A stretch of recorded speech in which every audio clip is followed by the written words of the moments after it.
हमने बसंतें मनाई हैं बेशुमार, हमने बो काटा किया है।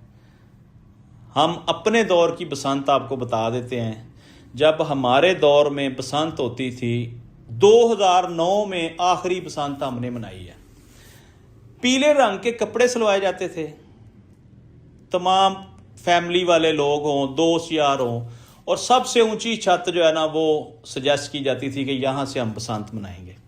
उसके लिए हम स्पेशल डोरें लगवाते थे खुद जाके खड़े होके, फिर हम स्पेशल पतंगे बनवाते थे, गुड्डे बनवाते थे, और उनकी एक क्वालिटी टॉप क्वालिटी होती थी। हमारे अपनी मर्जी की चीज़ें हम बनवाते थे। अब एक हफ्ता रह गया है, और एक हफ्ता पहले आप समझ लें जी 15 दिन में गुड्डी डोर कितनी तैयार कर लेंगे आप। जो बच्चे अभी 16 या 18 या 20 साल के हो गए हैं, 25 साल के हो गए हैं, ये त्यौहार 90% उन बच्चों का है जो 12 साल से 25 साल के बच्चे हैं। अब बसंत को बंद हुए, जब ये पैदा भी नहीं हुए थे तो वो बंद हो गई। अब इनको तो पता ही नहीं कि बसंत होती क्या है, गुड्डी का साइज क्या होना चाहिए, पतंग का साइज क्या होना चाहिए, डोर कौन सी होनी चाहिए, इनको कुछ पता नहीं है।